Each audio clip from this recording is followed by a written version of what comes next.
मतदारसंघातील नागरिकांच्या समस्या सोडवण्यासाठी जिल्हा परिषद सदस्य गुलाब पारखे यांच्या सावरगाव धालेवाडी तर्फे हवेली जिल्हा परिषद गटात जिल्ह्यातील पहिलीच प्रभाग सभा शुक्रवारी सावरगाव येथील साई समता मंगल कार्यालयात पार पडली।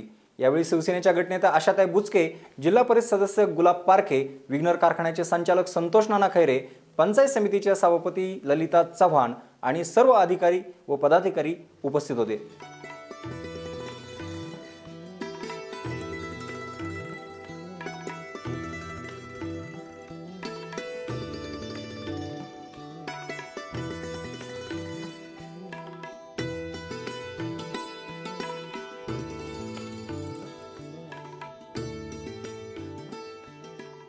यावेळी नागरिकांनी थेट आपल्या तक्रारींचे पाडेच या सगळ्यांसमोर मांडले आणि मग उत्तरे देताना अधिकाऱ्यांची मात्र त्रेधा तिरपेट उडाली।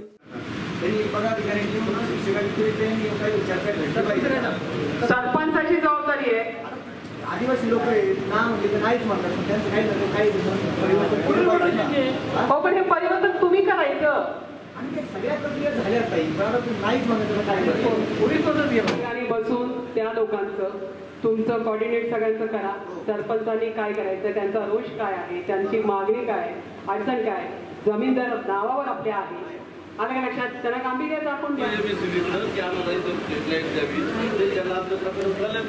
आम्हाला त्यांच्याकडून उत्तर मिळत नाही। काय ग्रामपंचायतीला पत्र काय भाऊसाहेब इकडे सांगा तुम्ही जायला। काही मला एक विनंती करायची की आपण रस्त्याकरता एवढे पैसे देतात, चांगले रस्ते करून घेतात, तर त्या रस्त्यावरती अतिक्रमण केल्यानंतर त्याची दाद कोणाकडे मागायची? ते रस्ते बंद करतात, ऐकत नाही। आम्ही पोलिसांकडे गेलो, तहसीलदारकडे गेलो, सगळ्यांना आमच्या सरपंचबाई इथे बसलेले आहे, चांगले बांधलेले रस्ते त्याचं अतिक्रमण करून बंद करून टाकतात। तर याच्यावरती काय मार्ग आहे, काय कार्यवाही करता येईल याची आपण कृपया माहिती द्यावी। सरपंचबाई, ग्रामसेवक सगळ्यांनी लिहून घ्या, काय त्याच्यावर कार्यवाही करता येईल याची कृपया नोंद द्या। म्हणून आम्ही त्यांना म्हटलं आम्ही त्यांना म्हटलं ते मला सांगा हे सगळीकडे हे जे प्रश्न आहेत रस्त्याचे आणि जागेचे सगळीकडेच आहे। त्या लेवलला त्या ग्रामस्थांनी सगळ्यांनी बसून निर्णय घेतला पाहिजे, मिटवला पाहिजे। तुम्ही कायद्याने प्रत्येक किती तक्रारी कोर्टात जाणार? तुम्ही तो गावात कधी राहिलेलं नाही, पुण्यात राहता, तुमच्या स्वतःच्या गावात राहा, मग काय अडचणी लोक किती माहिती नाही, तुम्ही त्या विषयावर बोलू नका। सगळ्यात पहिल्यांदा जी योजना आहे ती वैभव लक्ष्मी योजना म्हणून आहे, तर याच्यामध्ये जिल्हा परिषदेच्या माध्यमातून राबवली जाते। तर याच्यामध्ये फक्त निकष एवढाच आहे की ती प्राथमिक आरोग्य केंद्र किंवा उपकेंद्र या ठिकाणी प्रसूत होणं अपेक्षित आहे। तिला जर मुलगी जन्माला आली तर त्या मुलीच्या नावाने किंवा त्या लाभार्थीच्या नावाने पोस्टाचं 2000 रुपयाचं प्रमाणपत्र दिलं। लाभार्थीला 1 किंवा 2 मुली आहेत आणि त्या लाभार्थ्यानं कुटुंब कल्याण शस्त्रक्रिया केलेली असेल तर त्या लाभार्थीला 10,000 रुपयाचं प्रमाणपत्र, याच्यामध्ये 2,000 रुपये त्या लाभार्थीला प्रवासाचा खर्च जो आहे तो दिला जातो आणि 8,000 म्हणजे 4,000चे 2 प्रमाणपत्र त्या लाभार्थीच्या नावाने दिले जातात। ही मुदत संपल्यानंतर तो लाभ त्या संबंधित लाभार्थीला मिळू शकतो। ही सावित्रीबाई फुले कन्या लक्ष्मी योजनेमध्ये। त्यानंतर कुटुंब कल्याण शस्त्रक्रिया असफल, आता आपण कुटुंब कल्याण शस्त्रक्रिया जर झाली आणि कोणत्याही प्रकारची, मग पुरुष शस्त्रक्रिया असेल किंवा स्त्री शस्त्रक्रिया असेल, याच्यामध्ये जर असफल किंवा कुटुंब कल्याण शस्त्रक्रिया दरम्यान काही गुंतागुंत आढळली किंवा मृत्यू झाला तर याच्यामध्ये एक विमा योजना म्हणून आहे। तर त्याच्यामध्ये आपण मागच्या वर्षी 6 कुटुंब कल्याण असफलची प्रकरणं केली, 6 लाभार्थ्यांना तालुक्यामधून 30,000 रुपयाचं निधी जो अनुदान आहे त्या लाभार्थीच्या नावे डायरेक्टली जिल्हा परिषदेच्या माध्यमातून त्यांच्या नावे जमा होतं। दरम्यान या सभेनंतर आमचे कार्यकारी संपादक सुरेश जिवाणी यांनी आशाताई बुचके यांच्याशी केलेली बातचीत पाहूयात। सर्वसामान्यांचे प्रश्न सुटले पाहिजेत याचा ध्यास घेणाऱ्या जिल्हा परिषद गटनेते आशाताई बुचके यांनी त्यांच्या जुन्या जिल्हा परिषद गटामधील की विद्यमान जिल्हा परिषद सदस्य पारखे साहेब यांच्या प्रभागातील आज पहिली प्रभाग सभा झालेली आहे। जिल्ह्यामध्ये एकूण 75 जिल्हा परिषद सदस्य आहेत, यातील पहिला मान मिळवला आहे तो गुलाबराव पारखे यांनी। आशाताई आजच्या सभेला उपस्थिती चांगली होती, अनेक प्रश्न मार्गीही लागले, मात्र अनेक अधिकारी आले नाही, काही अधिकाऱ्यांनी चुकीची उत्तरं दिली। तुम्ही त्यांना काय समज द्याल आणि पुढच्या वेळेची आपली तयारी काय असेल? वास्तविक पाहता वाणी साहेब, आज या ठिकाणी हा माझा जुना मतदारसंघ आहे आणि जुना मतदारसंघ असल्यामुळे मागील वर्षी टाकलेला निधी, मागील वर्षाची प्रत्येक गावात असलेली कामं ती कुठल्या स्टेजला आहे हे जाणून घेणं गरजेचं होतं. नव्यानेच निवडून आलेले जिल्हा परिषद सदस्य याच विभागाचे गुलाबशेठ पारखे यांची ही पहिली सभा आहे. जिल्ह्यामध्ये 75 सदस्य जिल्हा परिषदेचे आणि 13 सभापती 13 तालुक्याचे, अशापैकी एक सभापती याच मतदारसंघातल्या ललिताताई चव्हाण या ठिकाणी आहेत. त्यांना आणि गुलाबशेठला घेऊन या मतदारसंघातली रचना, या गावांमध्ये असणारी कामं, प्रत्येक मग छोपावीचं असेल, आरोग्यामध्ये होत असणारी कामं असतील, या ठिकाणी बांधकाममध्ये मग रस्ते असतील, अंगणवाड्या असतील, या सर्वाचा आढावा घेण्यासाठी होत असणाऱ्या या सभेमध्ये मी निश्चितपणाने पुढाकार घेऊन या ठिकाणी गुलाबशेठ पारखे आणि सभापती यांच्या निदर्शनास यावं आणि ह्या सभेचा पुढील काळामध्ये त्यांनी चांगल्या प्रकारे उपयोग करून अशाच पद्धतीच्या सभा प्रभागच्या होत राहिल्या. कारण मागील 16 वर्ष मी चौथ्यांदा जिल्हा परिषदेमध्ये निवडून आलेली आहे. 16 वर्ष माझा अनुभव असा आहे की संपूर्ण जिल्ह्यामध्ये अशी मी एकमेव सदस्य आहे की प्रभाग कधीच बंद केली नाही. प्रभाग हा मूळ गाभा आहे. जिल्हा परिषद सदस्याला आपला मतदारसंघ, त्यातील कामं आणि प्रत्येक सरपंचांना, ग्रामसेवकांना देखील याचा फायदा होतो. गावाचा विकास थांबत नाही. गावच्या विकासामध्ये भर घालण्यासाठी आपण काय केलं पाहिजे, योजनांचा लाभार्थी कशी निवड केली पाहिजे, या ठिकाणी प्रत्येक खात्याचे खातेप्रमुख बोलवले जातात. या ठिकाणी ते त्यांचा आढावा देतात. आपण देखील सरपंचांच्या काही अडचणी असतील तर सोडून काही, पण अनेक विभागाचे खातेप्रमुख आले नाही. जे काही आले, काहींनी उडवाउडवीची उत्तरं दिली. तुम्ही त्यांना समज काय द्याल? या ठिकाणी एवढं सांगू इच्छिते की पहिलीच प्रभाग आहे. पहिली प्रभाग असल्यामुळे नव्याने आलेले अधिकारी आहेत. काही PRCच्या संदर्भात ज्यांना पुण्याला जावं लागलं, काही मुंबईला जावं लागलं. या तालुक्याचे BDO आजारी आहेत, त्यांचं ऑपरेशन झालेलं आहे, त्यामुळे ते उपस्थित नव्हते. आणि 2 अधिकारी या ठिकाणी उपस्थित नव्हते. त्यांना आपण समज दिली आहे की पुढच्या वेळेला ज्यावेळी ते येतील त्यांनी कशी तयारी करावी.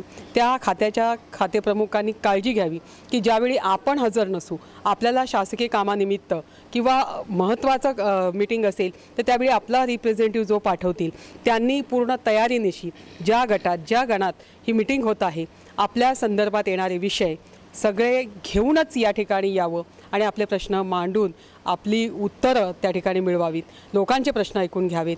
हा त्याच्या पाठीमागचा उद्देश आहे. या ठिकाणी महसूलवर आपला जादा जोर असतो. जसं आरोग्य, पाणी आणि शिक्षणावर आपण भर देतो, त्याच पद्धतीने महसूल कर हा वसूल झाला पाहिजे. करदाता हा प्रत्येक गावामध्ये कर भरून त्याने घरपट्टी, पाणीपट्टी द्यावी, त्याला ते क्रमप्राप्त असावं, त्याच्यासाठीचं उपाययोजना. आणि त्या ठिकाणी जर समजा आत्ताच्या घडीला 70%, 60% वसूल आहे, तो 100% जावा, त्याच्यासाठीचा प्रयत्न फक्त प्रभागमध्ये होऊ शकतो. प्रभागच्या सभेमध्ये एकामेकाची स्पर्धा आपण लावतो. ती स्पर्धा असते शिक्षण क्षेत्रामध्ये शिक्षकांनी कसं चांगलं काम करावं, त्याच्यासाठीच्या स्पर्धा. ग्राम सरपंच आणि ग्रामसेवक यांची संगत कशी असावी, त्या गावात समन्वय कसं साधावं, त्या ठिकाणी जर अशा पद्धतीने ग्रामसेवक आणि सरपंच आणि सदस्यांनी जर विचार केला तर त्या गावातला विकास थांबणार नाही. येणाऱ्या अडचणी सोडवल्या जाऊ शकतात. या ठिकाणी MSCB देखील आपण बोलवलं. या ठिकाणी आपण राज्य सरकारचा कृषी विभाग बोलवला. शेतकऱ्यांसाठीचे प्रश्न या सर्वांवर व्यवस्थितरित्या मार्गदर्शन घेता येतं, मार्गदर्शन करता येतं. आणि सर्वच नवीन झालेल्या सरपंच, ज्यामध्ये महिला, आजच्या युगामध्ये 51% महिलांचा सहभाग आहे. महिलांचा सहभाग वाढल्यामुळे महिलांना आपला अधिकार कळावा, यासाठी प्रभागचा उपयोग चांगल्या प्रकारे होतो. ताई, तुमचा उपक्रम अतिशय चांगला आहे. सर्वसामान्यांचे प्रश्नही सुटणार आहेत. जिल्हा परिषदेचा अजून 1 रुपयाचाही फंड आपल्याला मिळालेला नाही. असं असतानाही आपण प्रथम सभा घेतलेली आहे. गुलाबराव पारखे सदस्य झाल्यानंतर या प्रभागामध्ये कुठलंही काम मार्गी लागलेलं नाही. जुनी कामं आपण केलेली आहेत, त्याला मंजुरी मिळालेली आहे. आपण एवढं धाडस केलं, काय सांगाल? धाडस केलं म्हणजे मला माझ्या कामावर विश्वास आहे की आजही 6 महिने अजून जरी निधी उपलब्ध झाला नाही जिल्हा परिषदेमध्ये, तरीसुद्धा प्रत्येक गावात आमची कामं चालू आहेत. संपूर्ण वर्षभराचा कार्यक्रम आहे. त्या वर्षभरात पुरेल इतकी कामं प्रत्येक गावामध्ये आहे. अनेक ठिकाणी कामं सुरूच झाली नाही, त्याचा आढावा आता घेतला. या ठिकाणी गुलाबशेठला आणि सभापती मॅडमला देखील कळलं की कुठल्या गावात काय काम, त्याचं मिनिट आपण त्यांच्यापर्यंत पोहोचवलं आहे प्रत्येक खात्याचं. मग त्या गावात कुठली कामं झाली, कुठली प्रलंबित का झाली नाही सुरू, त्यात अडचणी काय, त्या कशा सोडवायच्या, हे सगळं जर त्यांनी व्यवस्थितरित्या नियोजन केलं तर येणाऱ्या वर्षभर जरी फंड आला नाही तरीसुद्धा चांगल्या प्रकारचं काम, उद्घाटन आणि भूमिपूजन या ठिकाणी होत राहणार आहे. येत्या 24 तारखेलाच या ठिकाणी गुलाबशेठ पारखे यांच्या मतदारसंघात आणि माझ्या जुना मतदारसंघ हा जो आहे सावरगाव ढालेवाडी, या ठिकाणी असणाऱ्या वडज या गावी त्या ठिकाणी उपकेंद्राचं उद्घाटन आणि तिथे असणारा खंडोबा देवस्थान, तिथलं भक्तनिवास, याचं देखील उद्घाटन करण्यासाठी या राज्याचे निश्चितपणाने समाज कल्याण मंत्री दिलीपजी कांबळे हे आणि जिल्हा परिषदेतील आमचे सहकारी खासदार या विभागाचे सर्व उपस्थित राहणार आहे. अनेक कार्यक्रमांची भूमिपूजन देखील या निमित्ताने होणार आहे. नारंगाव या ठिकाणी शाहू फुले आंबेडकर ही जी वास्तू आपण त्यासाठी 35 लक्ष रुपये टाकलेत, त्याच्या देखील कामाला गती आणण्यासाठी त्यांची मदत होणार आहे. त्या ठिकाणी असणाऱ्या विठाभाई मांग या आपल्या अगदी जगप्रख्यात असणाऱ्या या ठिकाणी आपण म्हणतो पंढरी तमाशाची नारंगाव या ठिकाणी त्यांच्या वास्तूसाठी, त्या ठिकाणी त्यांच्या पुतळ्यासाठी देखील त्यांनी योगदान देण्याचं कबूल केलेलं आहे. त्या संदर्भात देखील मीटिंग नारंगावमध्ये होणार आहे. असे अनेक उपक्रम या ठिकाणी बंद राहणार नाही. 2 महिन्याने 3 महिन्याने या ठिकाणी मंत्री राज्याचे केंद्राचे या ठिकाणी येणार आहे. एक शेवटचा प्रश्न, काँग्रेस पक्ष हा आपला मित्र पक्ष आहे. पंचायत समितीच्या सत्तेमध्ये काँग्रेस पक्षही सहभागी आहे. या गणाचे पंचायत समिती सदस्य उदयजी भोपे ॲबसेंट आहे, त्यांना आपण उपसभापतीपद केलेलं आहे. त्यांच्या गैरहजेरीबद्दल आपण काय सांगाल? नाही, या गैरहजेरीबद्दल असं बोलेन की त्यांचं अज्ञान असू शकतं. लोकांनी मोठ्या उत्साहाने त्यांना निवडून दिलेलं आहे. त्यांनी त्यांची जबाबदारी ओळखावी. आज जरी ते आले नसले तर कदाचित त्यांचं वैयक्तिक काही असं कारण असू शकतं, पण येणाऱ्या काळामध्ये ते एकही मिटिंग सोडणार नाही. ज्या वेळेला ह्या मिटिंगमध्ये येणाऱ्या माणसाला कळतं की इथे आल्यानंतर काहीतरी देता येतं, काहीतरी घेता येतं, त्यासाठी त्यांनी तो प्रयत्नशील राहतील असं त्यांच्याकडनं मला अपेक्षा आहे. या ठिकाणी दुसरी एक गोष्ट आवर्जून सांगू इच्छिते. या ठिकाणी स्वजलधारा टप्पा 2 मधून आपण बारव पाडळी या गावासाठी आपण त्या ठिकाणी योजना आणलेली आहे. ती योजना तब्बल 7.5 कोटीची आहे. अजून 1 कोटी रुपये त्याच्यावर पडणार आहेत, म्हणजे तब्बल 8.5 कोटीपर्यंत ती योजना जाणार आहे. तिची लवकरच आपण या ठिकाणी भूमिपूजनाचा कार्यक्रम घेणार आहोत. ही एक जिल्ह्यामध्ये असणारी 2 नंबरची योजना असणार आहे की जिला मान्यता प्राप्त झालेली आहे.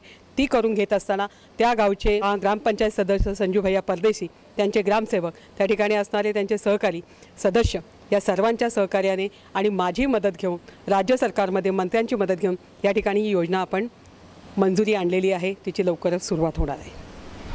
सर्वसामान्यांचे प्रश्न सोडवण्याचा ध्यास घेणाऱ्या आशाताई बुचके यांनी आपल्या जुन्या मतदारसंघातून ही प्रभाग बैठक घेण्याची सुरुवात केलेली आहे. प्रतिसादही चांगला मिळालेला आहे.